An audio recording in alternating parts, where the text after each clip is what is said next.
situation here. They're doing the 8-car cut right this weekend, I believe. Correct? It's 8. Yeah, at the Roval, yeah. And yep. Obviously, Kyle has not been doing well here. I believe you were the one who told me that you think that Kyle Larson needs a driver coach, and it was after this incident, I believe, at Texas, where he spins out racing with Bubba Wallace, basically had the car to win this event. He had the car to win at Texas like he had the car to win last night. Right. Well, I feel like he was trying to win this race, though.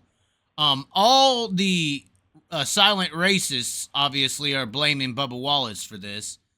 But you're coming at this from rationality. You're saying that Kyle Larson can't really drive this new NASCAR next-gen car. I mean, he's overdriving the vehicle and needs a driver's coach, is what you're telling me. No, okay. You told me that the other day. I'm telling you. That's what you said. Okay, so yeah, maybe he needs a driver coach. Maybe he needs a performance coach.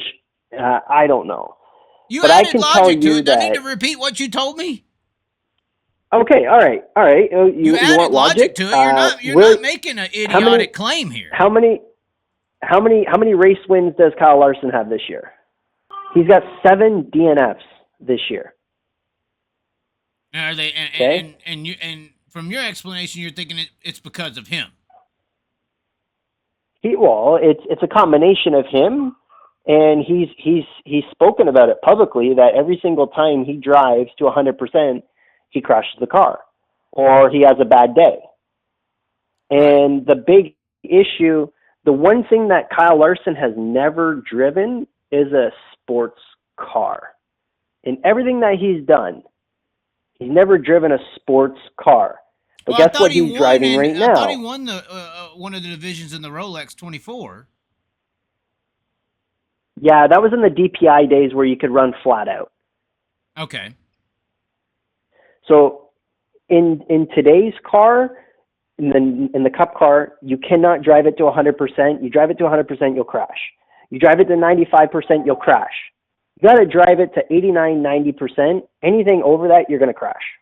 And why is that? Why is that the situation with the next-gen car? Because Kyle's used to driving a sprint car with a massive right rear tire with just a massive carcass where he can bounce it off the lip, right? Well, and that's why he was so successful the older Cup car tires, they had the bigger sidewall that would lean over. And where could Kyle run? Could Kyle run? Up against the wall. Right, and these sidewalls are very thin, so once they go, they go. So yeah, so no Kyle's warning, there's zero. There's zero, and that's why I'm saying that when you drive it to 100, you're going to crash. You drive it to a 95%, you crash. You drive it to 89, 90, you're on the limit. Because it's such a small tire, Chaz, that once you just lose it a little bit, there's no catching it. But if you're driving at 88, 87%, guess what? You can catch it. Because you're giving yourself more time. Well, I think with Kyle as well in NASCAR, he can catch it 70% of the time. But there's those 30% of the times where you can't, no matter who you are. And since he has the ability to catch it 70% of the time, he's always pushing it that far 100%. Of the time, and 30% of the time he loses the race because of that. He's got 13 top 5s and 15 top 10s. This is an absolutely horrible Cup season for him. Yeah, that's not a good stat. That's not good stats at all. So the one thing I will 1,000,000,000% agree with Joe, who I caught just a snippet of what he said. And I will agree to him to the day I die that Kyle Larson is probably the greatest driver I've ever seen drive a race car. Okay. In person. I've seen that kid do things unbelievable. There's no reason whatsoever that William Byron should have 6 wins and Kyle Larson has 3 wins. William Byron has a driver's coach, though. He's got Max Pappas. Yeah, he does have a driver coach, yes. But you got to remember, here's the thing. Max Pappas has been with William Byron since he started racing in cars. So he's had the guidance. Who's been guiding Kyle Larson outside of business people that know how to drive a race car? Nobody. Paul Silver. He's been relying on his natural ability. He's been relying on his natural ability for his entire life. Imagine if this guy actually just had somebody to just bounce things off that was just dedicated to his performance of driving the race car and the things that he could do better driving the race car. I think he would be there. He would have 12 wins this year if he had like a Max Pappas to bounce stuff off of. Do you think Guaranteed. that he believes he's too good to ask for that help? No, I don't think he is. I think Kyle's just too busy. Running sprint cars. Everything. Kyle's just too damn busy. Juggling everything. That's what I think. So do you think Hendrick needs to limit his dirt racing? No.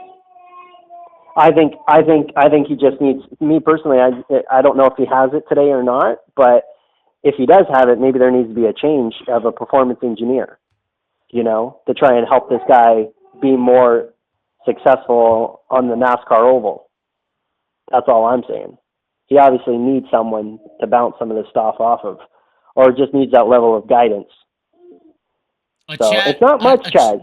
Somebody in the chat says that we don't need to make excuses for his poor driving ability in NASCAR. We're listening. Dude, he's the greatest race car driver. Even the greatest race car driver in the world has a driver coach, has a performance engineer that helps them overcome the day-to-day. Like, look at Formula One.